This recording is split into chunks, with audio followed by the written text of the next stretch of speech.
गलत तरीके से अपने माँ बाप के इकलौते बेटे को मरवा दिया मंगेश यादव को।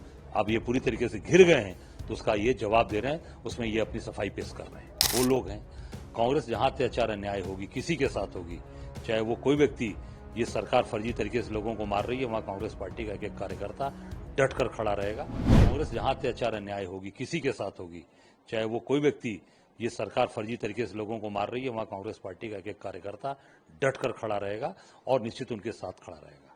मैं इतना कहना चाहूंगा कि ये पूरी सरकार केवल और केवल बचाव में उतर गई है। इसका मतलब ये आज बचाव में उतर गए, इसका मतलब कि इन्होंने फर्जी इनकाउंटर कराए हैं, फर्जी लोगों को और गलत तरीके से अपने माँ बाप के इकलौते बेटे को मरवा दिया मंगेश यादव को।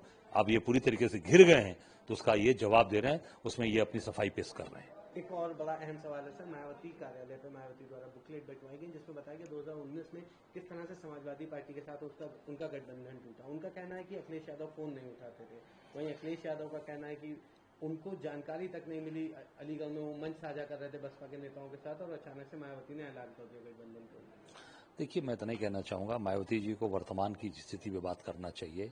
आज अनुसूचित जात के लोगों के साथ ये सरकार में अत्याचार हो रहा है। आज पूरी तरीके से दबे कुचले लोगों को सताया जा रहा है। कोई रोजगार नहीं, मनरेगा का काम बंद कर दिया गया, कहीं नौकरी नहीं मिल रही है। आज दर दर की लोग ठोकरें खा रहे हैं। मायावती जी को इस पे बात करनी चाहिए, रोजगार मिले, महंगाई खत्म हो, कैसे कम हो, इस पे काम करना चाहिए। और जो अत्याचार अन्याय हो रहा है अनुसूचित जात के साथ, उस पर बात करनी चाहिए। पुरानी बात जो बोल रही हैं, मैं समझता हूँ वो पीछे बीत चुकी हैं।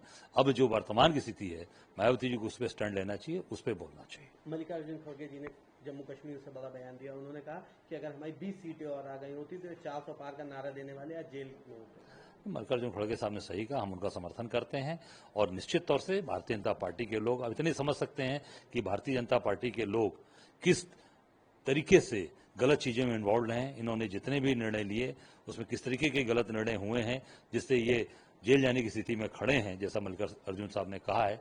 निश्चित तौर से आने वाला जो समय है वो पूरा हिसाब भारतीय जनता पार्टी के वरिष्ठ नेताओं से लेकर और प्रदेश के नेताओं से करेगा। एक आखिरी सवाल रहेगा, मुख्यमंत्री योगी आदित्यनाथ ने आज ट्वीट कर ये बात कही कि राहुल गांधी जिस तरह से चीजें कर रहे हैं वो देश को गृह युद्ध की तरफ धकेलने का प्रयास कर रहे हैं। तो राहुल जी तो हमेशा जोड़ने की बात कर रहे हैं। गृह युद्ध की तरफ तो भारतीय जनता पार्टी के लोगों का काम है। बुलडोजर से घर गिरवा देना, लोगों के दुकान गिरवा देना, फर्जी इनकाउंटर करा देना। लोगों के अंदर आक्रोश कहाँ फैलता है? जब आप गलत काम करते हो, जब आप लोगों को अनावश्यक रूप से प्रताड़ित करते हो। आज रोज बलात्कार हो रहे हैं महिलाओं के साथ, आज बच्चियों के साथ। मैं समझता हूं ये देश को तोड़ने का काम है। राहुल जी ने जोड़ने का काम किया और राहुल जी सदैव गले से गले मिलाकर लेके चलने का काम किया है। और जो मोहब्बत की दुकान वाली बात उन्होंने कही, वो निश्चित तौर से राहुल गांधी जी उसको आगे लेकर चल रहे हैं। योगी जी पूरी तरीके से जो आज पूरे प्रदेश के अंदर अत्याचार अन्याय हो रहा है, उसके पूरी तरीके से योगी जी उसमें आगे बढ़कर काम कर रहे हैं।